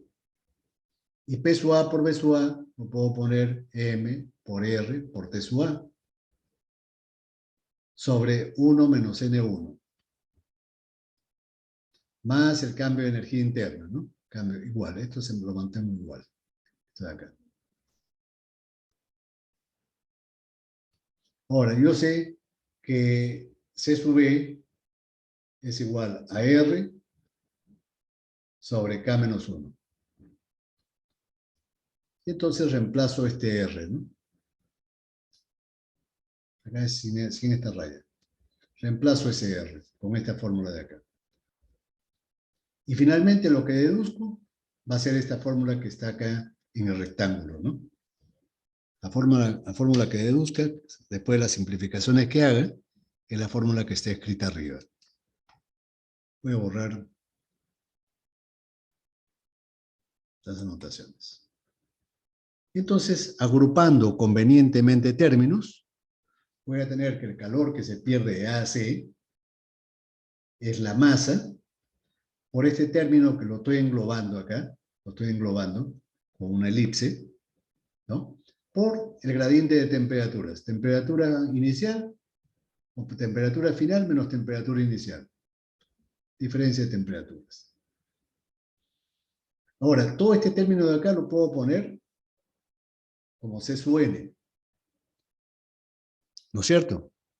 Como si fuera un calor específico.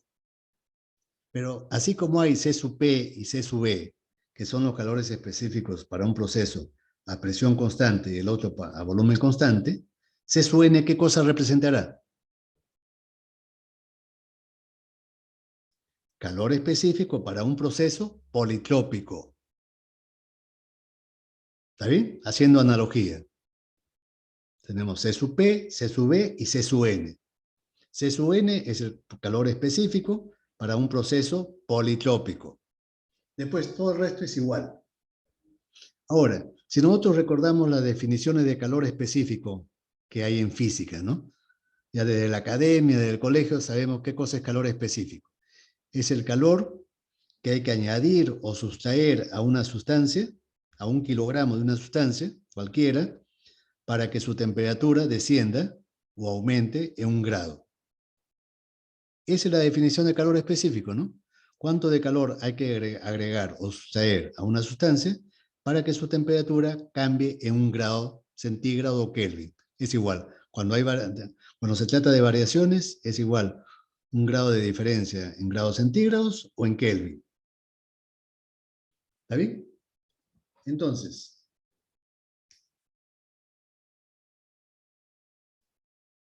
si el calor específico C sub N por algún motivo aumentara, ¿por qué podría aumentar C sub N? ¿Qué cosa significaría?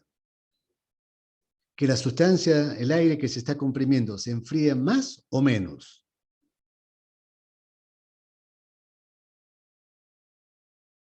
Pregunta para ustedes jóvenes, ¿eh?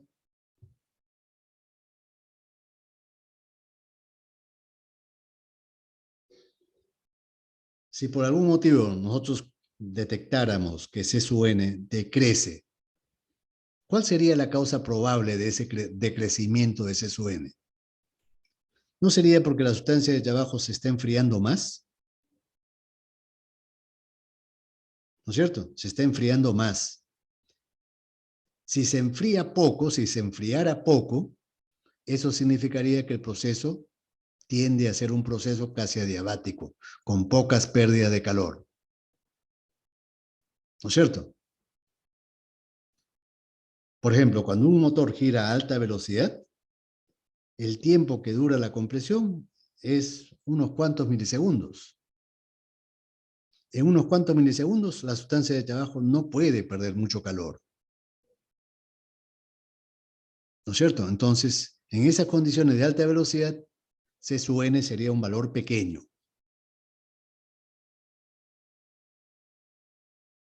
En cambio, en un proceso lento donde se pierde gran cantidad de calor, por ejemplo, en el arranque en frío.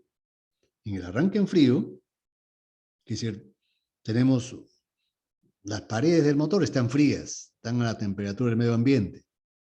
Entonces se pierde calor muy intensamente. Y de paso, de IAPA, el motor gira con mucha lentitud. Damos tiempo para que el calor fugue.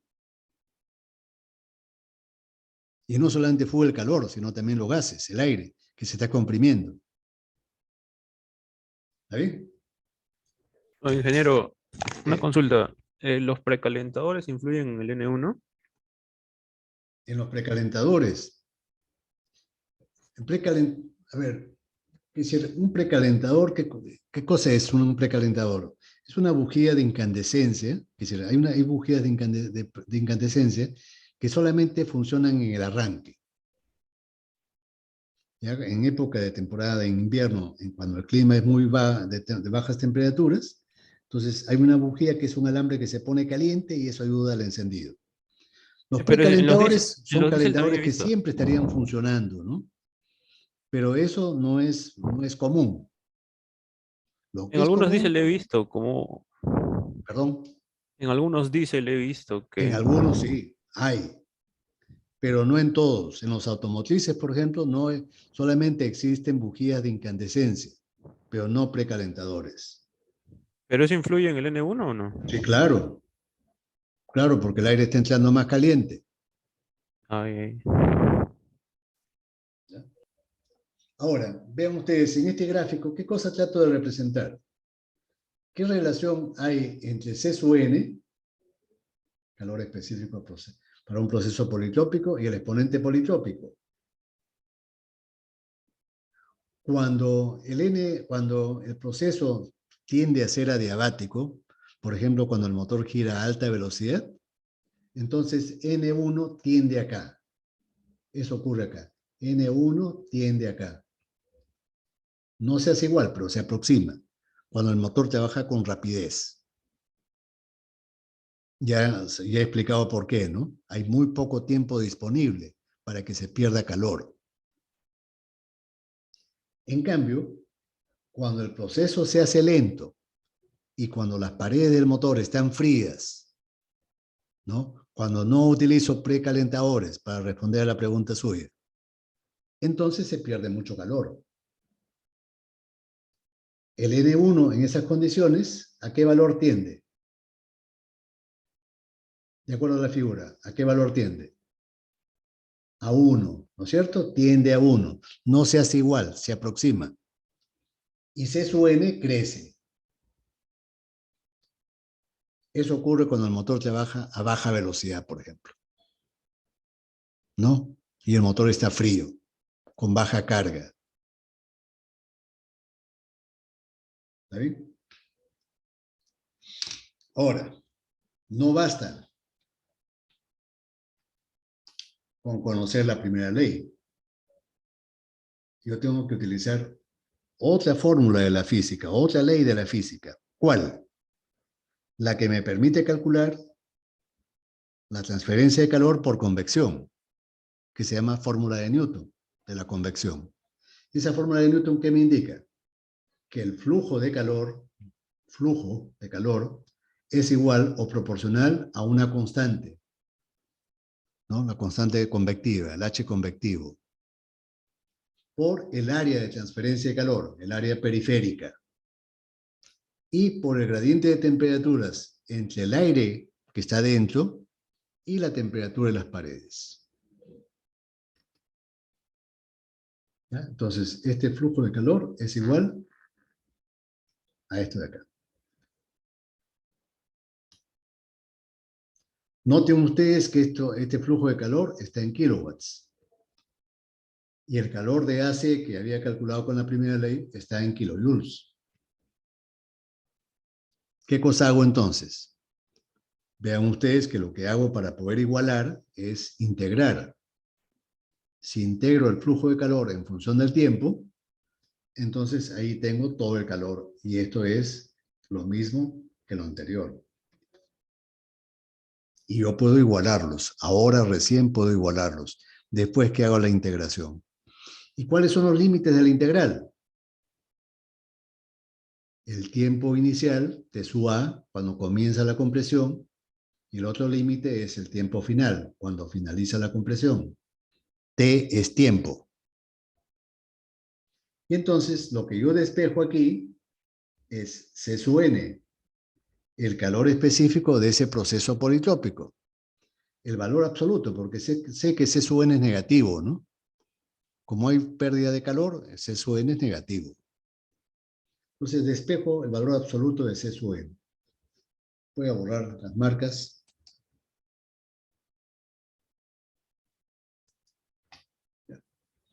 Entonces, C sub n queda, en el numerador queda esto, que representa calor perdido, y en el denominador es la masa por la diferencia de temperaturas. Entonces, yo puedo predecir, ¿ya?, analizando solamente las fórmulas, que si C sub n aumenta, ese aumento se ha debido a que el flujo de calor ha aumentado. Las pérdidas de calor han aumentado.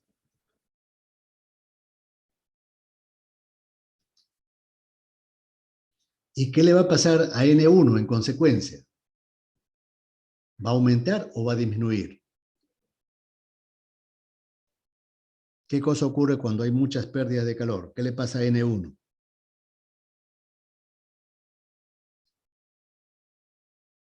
N1 promedio disminuye. Entonces saco como primera conclusión esto.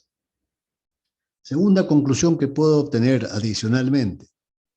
Si lo que estoy comprimiendo, la masa que estoy comprimiendo es grande, si la masa es grande, ¿cómo va a influir esto sobre C sub n? C sub n va a disminuir. Eso implicaría que las pérdidas de calor en cada ciclo también disminuyen. Las pérdidas de calor en cada ciclo, QAC, también disminuyen. ¿No es cierto? Y eso va a ocurrir o va a provocar que N1, ¿qué le ocurra? Que N1 aumente. Segunda conclusión. Pero la utilidad de esta fórmula va más allá de este pequeño análisis que acabamos de hacer. Podemos nosotros sacar todos los factores que influyen sobre el exponente politrópico N1, o casi todos. Por ejemplo, el gradiente de temperaturas ¿influye? ¿Está dentro de la fórmula de C sub n o no? Evidentemente que sí, ¿no? Eso está aquí. El gradiente de temperaturas está en el numerador. Si este gradiente se incrementa, ¿no?, manteniendo los demás parámetros constantes, eso va a determinar, si esto se incrementa, va a determinar que C sub n también crezca. Y si C sub n crece, el exponente politrópico disminuye. ¿Y cuándo ocurriría eso? ¿Cuándo el gradiente de temperaturas puede crecer? Hay varias circunstancias. Por ejemplo, cuando el motor arranca. Cuando el motor arranca, ¿cómo está la temperatura de las paredes? ¿No es cierto que en el arranque en frío la temperatura de las paredes es la mínima? ¿No es cierto? ¿Y qué le pasa al gradiente cuando ocurre esto? ¿Qué le pasa al gradiente de temperaturas?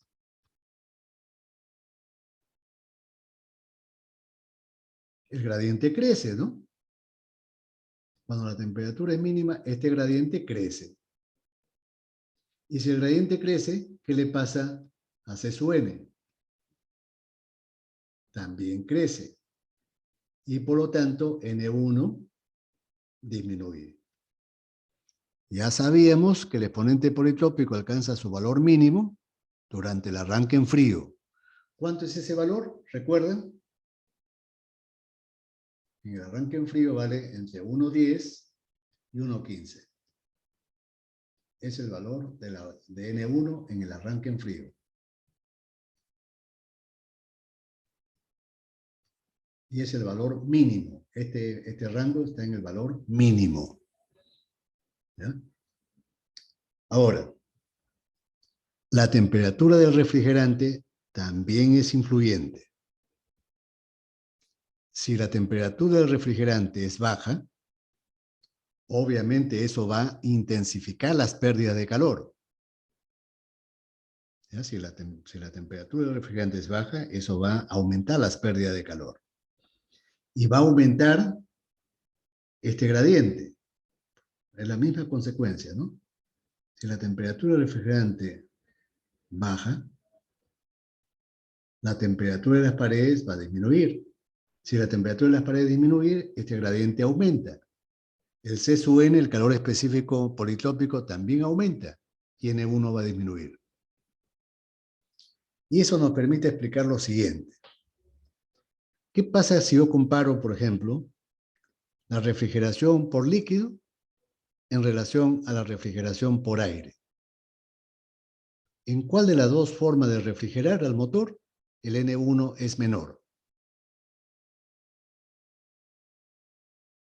Repito la pregunta. Si yo comparo la refrigeración por líquido, por agua, y la refrigeración por aire, ¿en cuál de esos sistemas el enfriamiento es más intenso? ¿Por refrigerante? Por líquido, por refrigerante, efectivamente, ¿no? La refrigeración por líquido tiene un H convectivo, un H de convección, este H, de 20 a 25 veces más grande que el H convectivo del aire. ¿Ya? Entonces, cuando yo refrigero a un motor con líquido, con refrigerante, el N1 disminuye.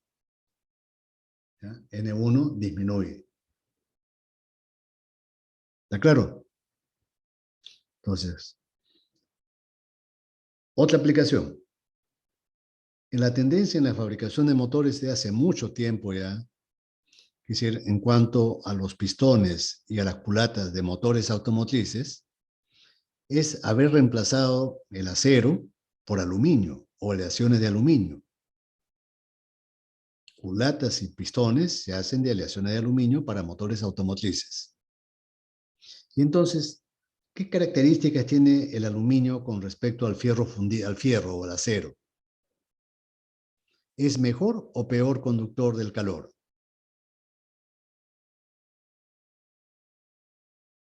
El aluminio es un mejor conductor del calor. Ya después del cobre, el aluminio es el mejor conductor del calor, de los metales convencionales, ¿no es cierto? Y entonces, si es un mejor conductor del calor, eso va a permitir o va a provocar que el enfriamiento del aire que se está comprimiendo sea intenso.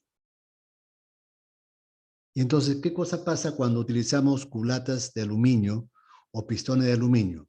¿Qué le pasa al exponente politrópico? ¿Crece o disminuye?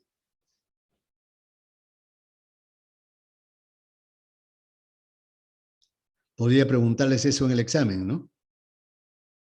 ¿Cuál sería la respuesta? Si el aluminio permite un enfriamiento más intenso, provoca un enfriamiento más intenso, eso va a provocar que el exponente politrópico disminuya, ¿no? Si yo utilizo aluminio, eso va a provocar que el enfriamiento, W, punto, crezca. Y sabemos que cuando el enfriamiento crece, se intensifica, eso provoca que N1 disminuya. Y ya sabemos que cuando N1 disminuye, P sub C y T sub C disminuyen. ¿Eso es bueno o es malo?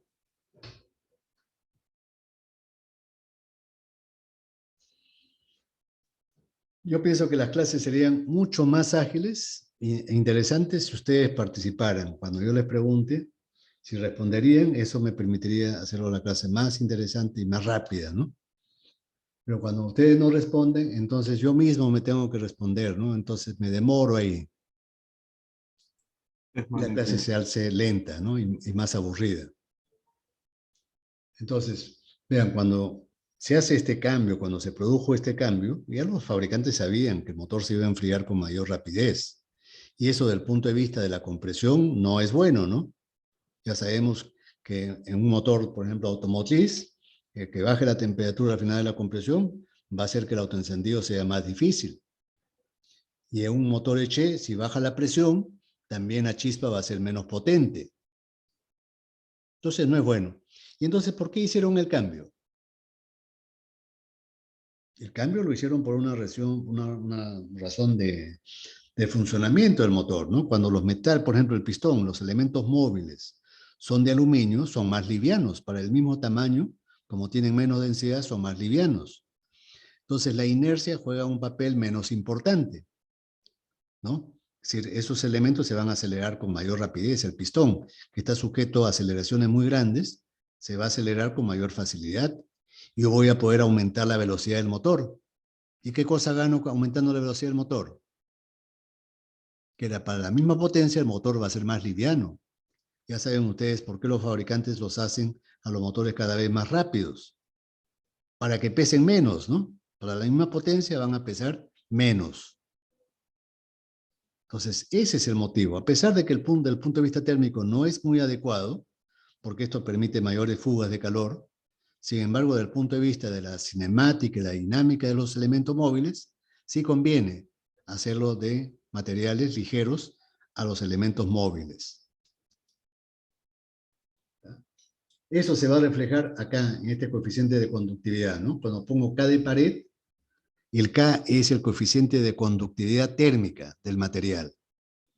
Es cuando yo comparo el K del aluminio con el K del acero o con el K del fierro fundido. Las culatas antes eran de fierro fundido y los pistones eran de acero. Entonces, a eso me refiero con el K, ¿no? Es el coeficiente de conductividad térmico del material. Me voy a saltear estos dos parámetros, la relación de compresión y el H convectivo.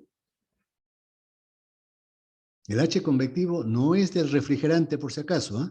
El H convectivo es del aire que se está comprimiendo dentro del cilindro. ¿Ya? El H es el coeficiente convectivo del aire que está comprimiéndose dentro del cilindro.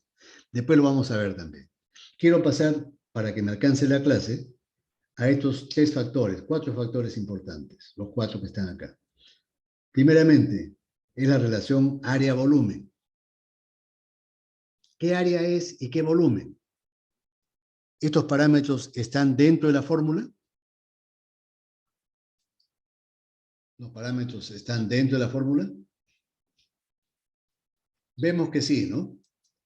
Vemos que aquí está el área. Es el área de transferencia de calor. Esa área cambia instantáneamente, ¿no? Esa área es máxima cuando el pistón está abajo en el punto muerto inferior. Y el área es mínima cuando el pistón está arriba, en el punto muerto superior. Entonces, esa área es variable. Es el área periférica, por donde escapa calor. ¿Ya? Y B sub H es la cilindrada unitaria de un cilindro. Hoback a este cociente le llama área relativa. A ese cociente le llama área relativa. Está bien, ¿no? El nombre es apropiado. Entonces, ¿cómo influye eso? La relación área-volumen. Voy a explicarlo con una figura. Supongan ustedes que voy a dibujar un pistón, un cilindro con su culata cerrada, válvulas cerradas. El pistón está comenzando a subir en la carrera de compresión y el aire se está comprimiendo aquí adentro.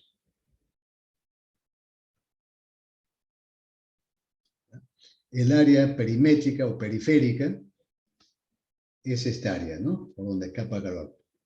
Por las paredes del cilindro y la culata, por la cabeza del pistón,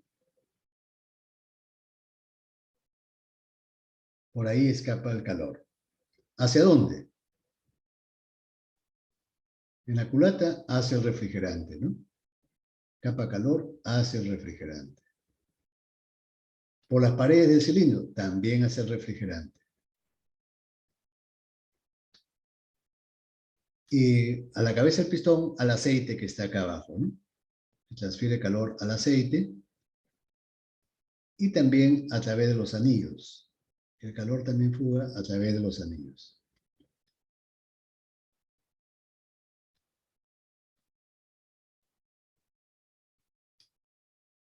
El H convectivo que les indicaba era el H del aire, que está acá adentro, ¿no?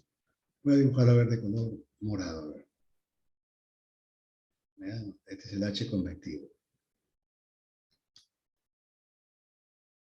Y entonces ese cociente, esa área relativa, que estaba escrita en la diapositiva, era la relación área-volumen. ¿Cómo influye este cociente? Si este cociente aumenta, ¿se perderá más calor o menos calor?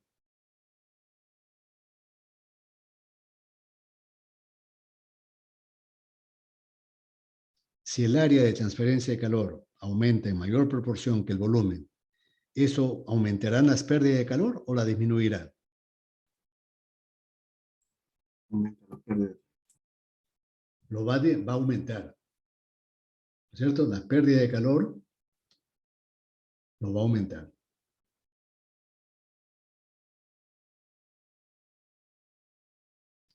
Y entonces, ¿qué efecto tendrá esto sobre C sub n?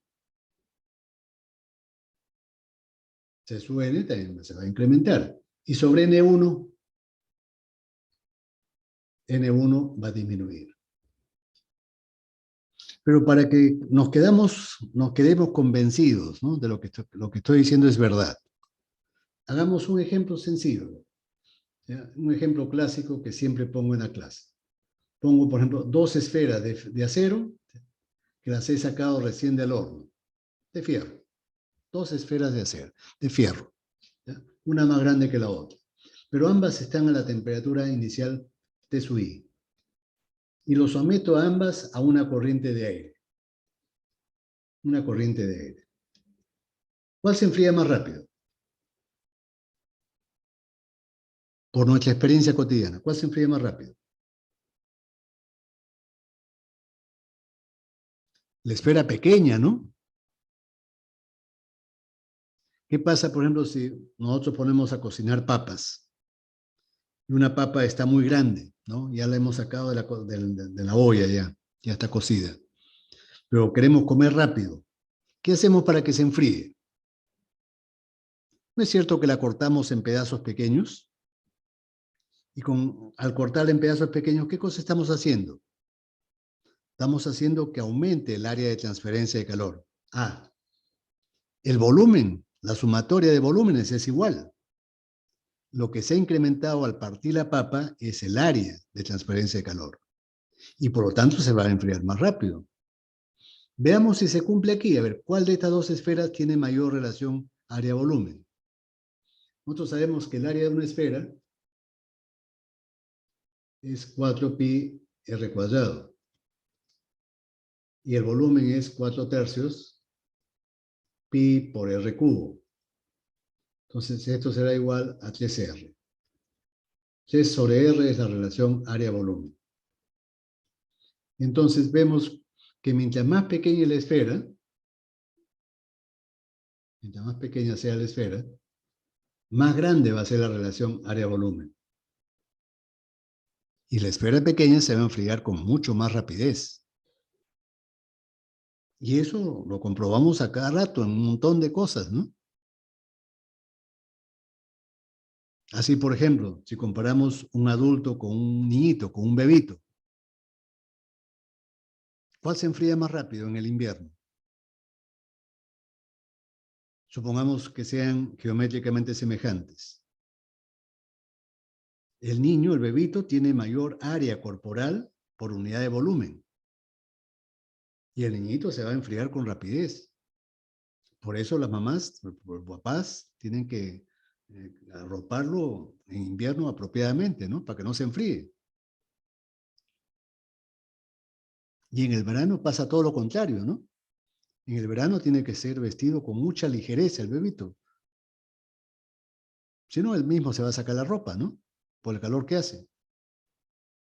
Entonces, los cuerpos pequeños tienen esa propiedad, ¿no? Tienen una tendencia a enfriarse o calentarse con rapidez. Con mayor rapidez que los cuerpos geométricamente semejantes, grandes. Y a los motores también les pasa eso. Los motores pequeños se enfrían con mayor rapidez que los grandes. Por eso que los motores de motocicletas no necesitan de refrigeración por líquido. Solamente por ser pequeños se enfrían con mayor rapidez. Y entonces, no ponerle refrigeración por líquido resulta económico, ¿no? Para el fabricante y para el usuario final. Es un motor más sencillo, más barato. Más barato. Es porque el motor es pequeño. Si fuera grande, ningún motor grande es refrigerado por aire. Todos los motores de gran potencia son refrigerados por líquido. ¿Está claro? Entonces, los motores grandes tienen mayor exponente politópico de compresión que los motores pequeños. Los motores grandes tienen mayor coeficiente o exponente politópico de compresión que los pequeños. ¿Qué más? ¿Qué otro factor?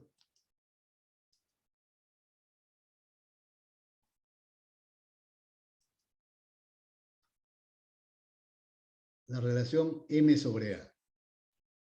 ¿Aparecen los términos M y A en la fórmula de C sub N? Vemos que evidentemente sí, ¿no? Aquí tenemos M y aquí tenemos A. Todos aparecen. Y es bueno tenerlos como cociente, ¿no? Como cociente.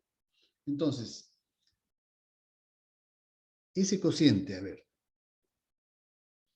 cuando M sobre A aumenta, ¿qué cosa le ocurre al C sub N y al exponente politópico?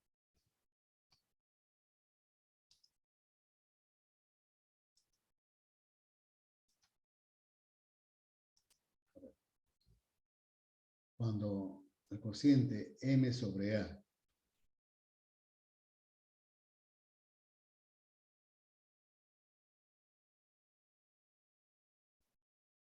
aumenta.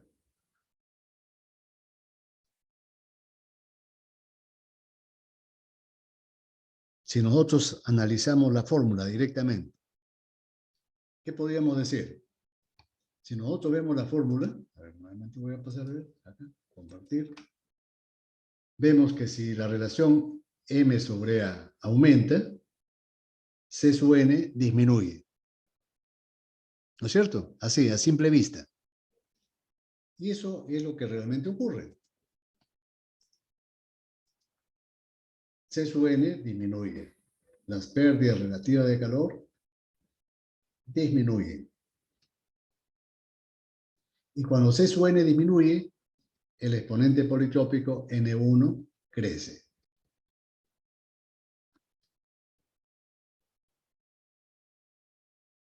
¿Eso se puede demostrar en la vida práctica con algún ejemplo de la vida cotidiana?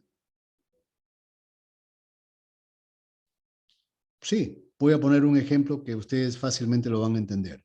Supongan ustedes que tengo dos tazas, ¿ya? Una con avena, que recién lo he sacado de la olla, y el otro un té, también con agua hirviendo. Ambos a una temperatura de 100 grados centígrados. La avena y el té. En una jarra, en un jarrón cada uno de ellos, del mismo tamaño, del mismo volumen. ¿Cuál tiene más masa? ¿La avena o el té? La avena es la respuesta, ¿no es Bueno, cierto? La avena es más densa y tiene más peso, más masa. Ahora, por nuestra experiencia cotidiana, ¿cuál se va a enfriar más rápido? ¿La avena o el té? el té, El té, efectivamente. Y eso nos está indicando esta fórmula, ¿no? Que cuando la masa crece como con la avena, el N1 aumenta y el proceso se vuelve más adiabático. pierde menos calor. Que el N1 crezca es sinónimo de que el proceso se vuelve más adiabático, entre comillas, que pierde menos calor. Y eso le pasa a la avena, porque es más densa. ¿Y cómo traslado yo el ejemplo a un motor? Por ejemplo, a un motor Eche, a un motor encendido por chispa. ¿No es cierto que en el motor encendido por chispa, cuando yo abro la mariposa, aumentando la carga, ingresa más mezcla al motor? Y si ingresa más mezcla, ¿la masa no es mayor de la mezcla que se está comprimiendo? Y en esas condiciones el exponente politrópico crece. Entonces, en un motor Eche, cuando yo aumento la carga, el exponente politrópico crece. Y cuando bajo la carga, N1 disminuye. Ya sabemos que cuando N1 disminuye, PC y TC bajan. Y el proceso de encendido y de combustión se empeoran.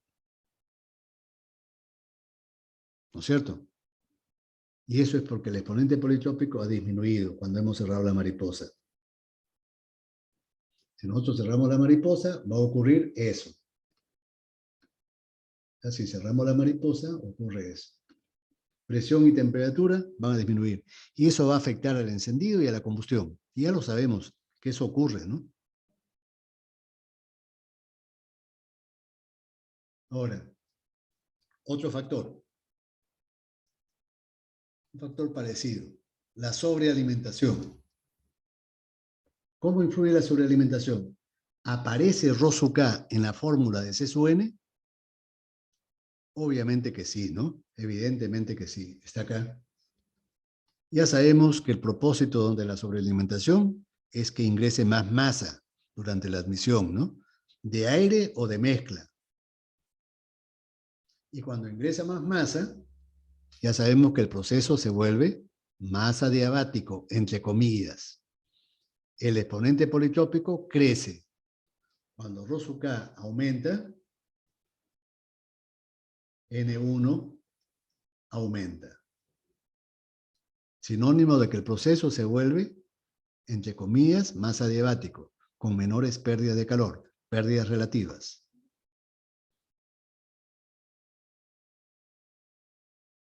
Ahora, en el motor diésel es un caso peculiar. Nosotros sabemos que cuando aumentamos la carga, no hay ninguna mariposa en el ducto de admisión. ¿Cómo aumentamos la carga?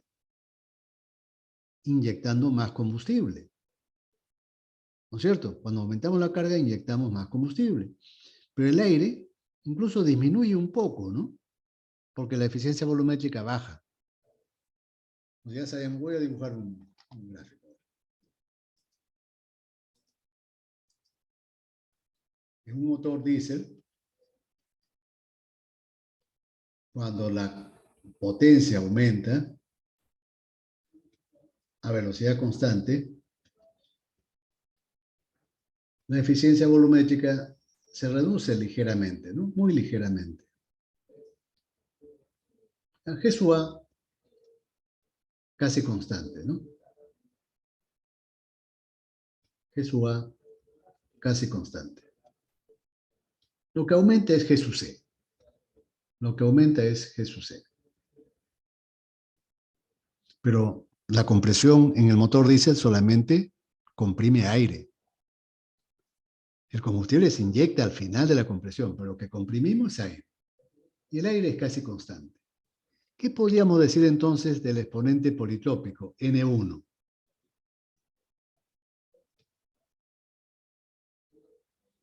¿No acabamos de decir que depende de la masa que se está comprimiendo? Y si la masa que se está comprimiendo es casi constante, ¿qué le pasará a N1? ¿No podríamos esperar que es casi constante también?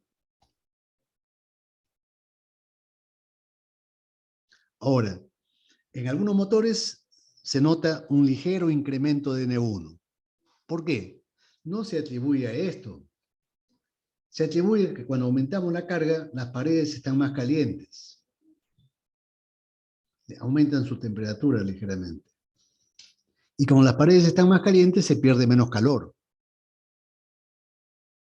Y al perderse menos calor, provocan un ligero incremento, muy pequeño, de N1. ¿Ya? Entonces, en general, si es que hay una pregunta en examen, por ejemplo, es totalmente válida y yo le otorgo el máximo puntaje si es que me dicen que el exponente politrópico se mantiene casi constante. ¿Ya? Porque es cierto.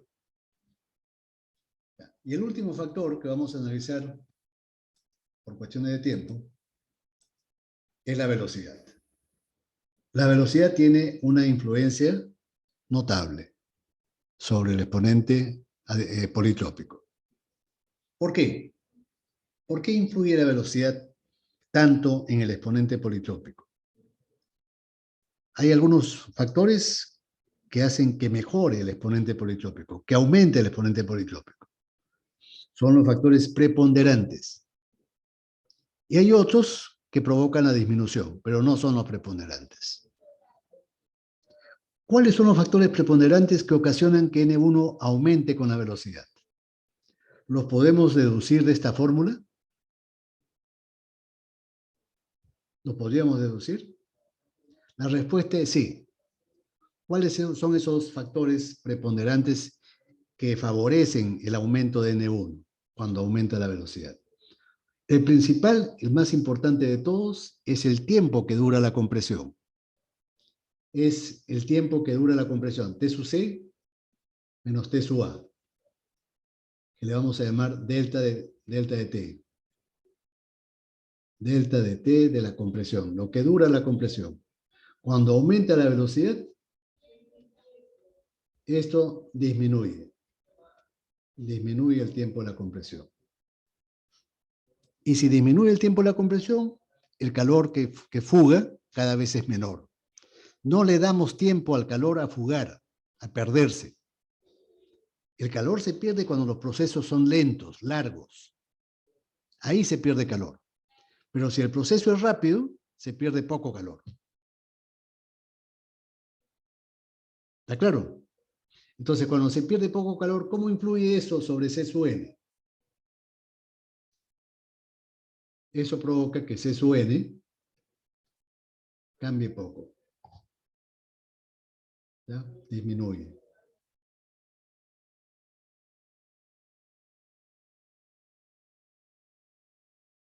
Y si C sub N disminuye, ¿qué le pasa al exponente politrópico? Aumenta. Es el factor preponderante. Como el proceso de compresión, a medida que aumenta la velocidad, cada vez dura menos, hay menos chance a que se pierda mucho calor. Las pérdidas son pequeñas, mínimas. Y eso provoca que el exponente politrópico aumente. El otro factor que ayuda a eso es que cuando el motor trabaja a alta velocidad, la temperatura de las paredes se incrementa. Y eso es fácil de comprobar, ¿no? Lo que hemos, por ejemplo, reparado llantas de bicicleta, ¿no? Todos seguramente han parchado su llanta de bicicleta. O para inflar las llantas de bicicleta, ¿no? Uno utiliza un inflador manual. Y uno sabe que mientras más rápido acciona al inflador, al pistón del inflador, al poco tiempo vamos a comprobar que las paredes del inflador se calientan. Al motor le pasa exactamente igual. Cuando el motor trabaja con mayor velocidad, las paredes se calientan más. ¿Por qué? Porque cada vez se pierde menos calor en cada ciclo. Y se pierde menos calor, el exponente politrópico crece. ¿Cuáles son los factores negativos? Dije que habían 2 factores positivos y 2 factores negativos. ¿Cuáles son los negativos? Uno de ellos es que H crece, el coeficiente de convección, si la velocidad aumenta, el H convectivo del aire que está comprimiéndose también aumenta. Poco, pero aumenta. Y cuando H aumenta, esto provoca el aumento de C sub N. Pero no es el factor preponderante. El factor preponderante es el tiempo que dura la compresión. Por más que esto influya negativamente, de todas maneras, el exponente politrópico va a crecer. ¿Ya? Entonces, esto va a provocar un efecto negativo sobre N1. Un efecto negativo, pero no es el factor preponderante. Y por último, el otro factor que influye negativamente es la eficiencia volumétrica. Cuando la velocidad aumenta, ¿qué le pasa a la eficiencia volumétrica? Como las pérdidas hidráulicas tienden a aumentar, la eficiencia volumétrica disminuye. Y si la eficiencia volumétrica disminuye, la masa que ingresa al motor en cada ciclo también disminuye. Es la masa que ingresa en cada ciclo, no la masa por unidad de tiempo, no. No es flujo másico, sino la masa que se está comprimiendo en cada ciclo. Eso disminuye. Y hemos visto que cuando la masa disminuye, esto influye negativamente sobre N1. Negativamente. Pero repito, tampoco la eficiencia volumétrica es el factor preponderante. El factor preponderante es el tiempo que dura la compresión.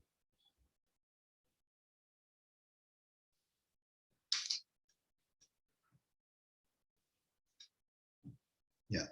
Y por cuestiones de tiempo lo vamos a dejar ahí la clase, ¿no? Son 6:56. Bueno, en esta parte final quiero nuevamente reiterarles a todos ustedes y a los que me escuchen en las grabaciones. Es decir, no se desanimen, no es motivo de desánimo, ¿no? Por supuesto, uno se pone triste porque ha salido desaprobado en el examen, pero esto es recuperable, siempre y cuando ustedes cambien su forma de estudiar. Es decir, no hay que subestimarlo al curso, a ningún curso. Hay que cambiar la forma de estudiar, no se estudia solamente para los exámenes. Y hay que cambiar la forma de atender las clases. Yo no me estoy fijando si ustedes están presentes o no, si encienden su cámara o no lo encienden, si me escuchan o no me escuchan. Me gustaría que todos me escuchen. Entonces tienen ustedes que cambiar esa forma. Estas clases virtuales tienen que finalizar ya.